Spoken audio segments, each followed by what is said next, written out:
The Philadelphia Eagles never stop signing players, and Howie Roseman apparently doesn't sleep as the Birds have inked a deal with a sneaky weapon. We'll talk about why and what it could mean for this roster. But the Birds also hosted another top 30 visit with an absolute stud of a prospect. Did they just tip their hand? We'll talk about all that and more, but welcome in to A to Z Philly. I'm RB. Do me a favor, like this video, go down below, and subscribe to the channel. Now, happy Friday. What a better way to kick it off than with the Eagles signing a new player. That's right, late yesterday into the afternoon, boom, breaking news. Ian Rappaport says the Eagles have agreed to terms with wide receiver Terrace Marshall Jr. Former Panthers, Niners, and Raiders wide receiver gets a one-year deal. Who is Terrace Marshall, you may ask? And yes, Terrace, not Terrence, no N. It's Terrace Marshall, sir, and he is now a Philadelphia Eagle. So maybe you're not an avid college football watcher and you're like, who is this guy?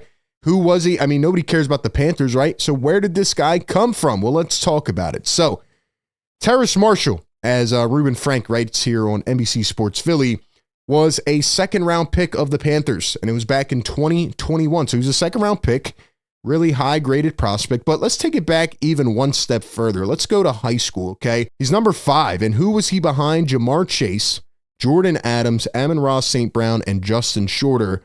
And Terrace Marshall went to LSU, and you might recognize the guy above him, Jamar Chase, because Terrace Marshall was actually kind of buried behind Jamar Chase and Justin Jefferson. And Marshall's kind of got, bundled into this situation in Carolina where, nobody's really looking at that team. Nobody really worries about them.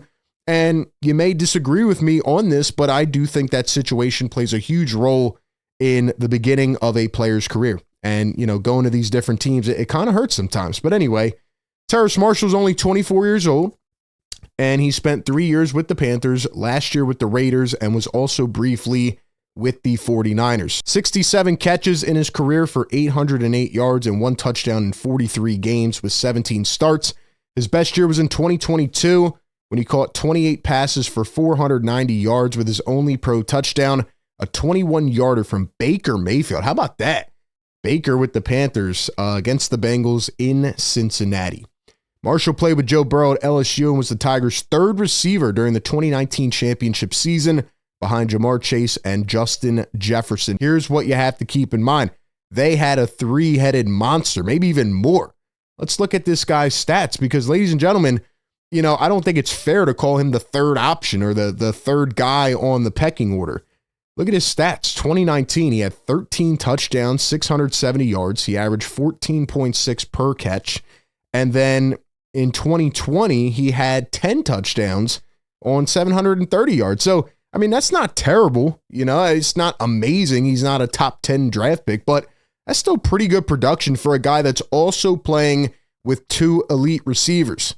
Keep that in mind. 2 elite receivers. And here he comes to Philadelphia. And look, I'm not saying this guy's going to turn into some Pro Bowl wide receiver. Matter of fact, maybe with Howie Roseman's luck and how good he is at picking up players that are, kind of just in the weeds and nobody's even looking at them, maybe this guy becomes an all-pro wide receiver this year. Who knows? But anyway, he's also going to be behind 2 elite receivers here in Philadelphia, and A.J. Brown and DeVonta Smith. So part of that is understanding your role and knowing how to fit in. Obviously, the Eagles have other competition on the roster. This is just another body you bring in, give him a chance to make the team. But, you have Anais Smith, Johnny Wilson from last year. You have Jahan Dotson, who caught a big pass in the Super Bowl. So this is another body you bring in, and you give him an opportunity to compete. But here's what I really like about him. If we go back to his draft profile, I mean, listen to the things that were said about this guy.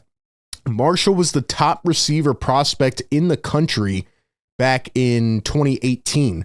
Despite suffering a dislocated ankle and fractured leg during his senior year at Parkway High School. And then if we read down a little bit more, it says he started the first 7 games of the 2020 season, leading the team, LSU, in receiving during that time. And before that, Marshall, Jamar Chase, and Justin Jefferson each caught more than 10 touchdowns for LSU back in 2019. And if we read down a little bit more, it says Marshall has the ingredients to become a solid starter in the league, but has some questions to answer. So again, in college, he's playing with 2 of the best receivers, and he's still trying to, slide in there, get his catches and all that, but it's not always easy. It's not always the easiest thing It says Marshall seemed a bit disinterested at times in 2020 and wasn't always committed to finishing routes or running them with consistent intensity.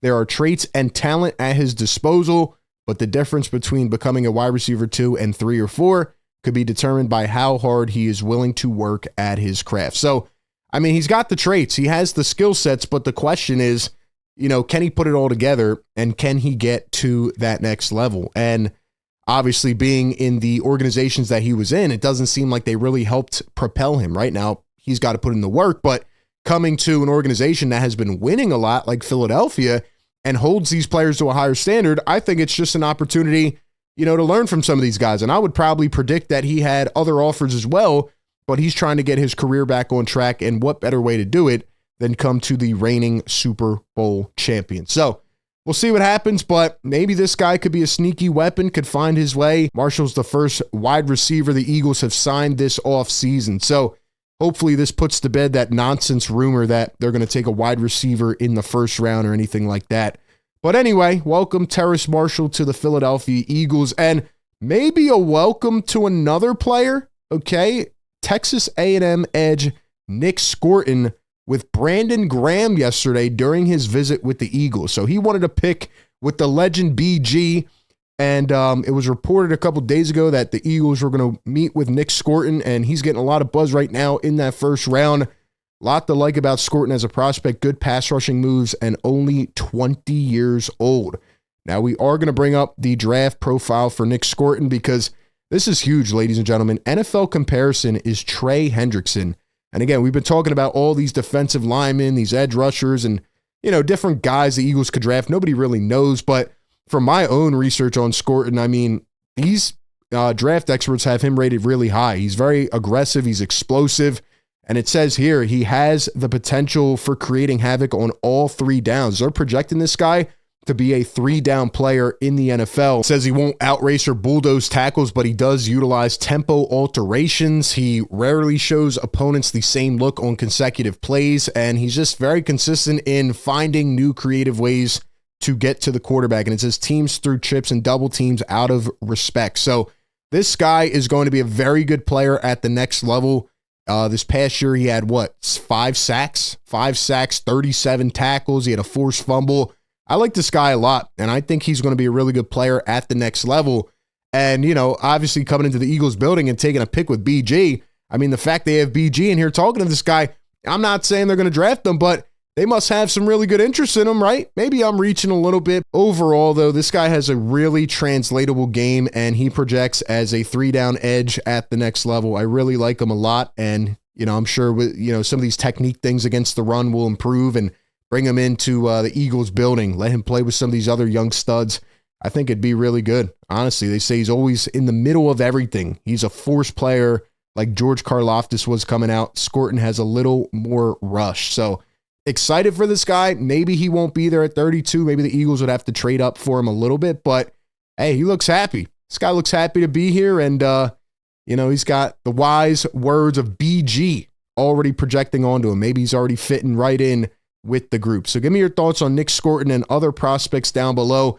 But overall, ladies and gentlemen, the Eagles continue to move forward. We are a couple weeks out from the NFL draft. Where do you think the Eagles are going? I'm still sticking with my prediction that they are going to go either on the defensive line or the offensive line early. They're going to address tight end. They're going to address safety. And, I think Howie's got some tricks up the sleeve. So we'll see what happens. They're definitely not going to draft 20 players over the next 2 years. Shefty already confirmed we will see a couple trades. I am so pumped and excited to get this moving on and forward. Give me your thoughts down below in the comment section. As always, appreciate everybody for tapping in. Be sure to like, comment, and subscribe, and I'll catch you on the next one.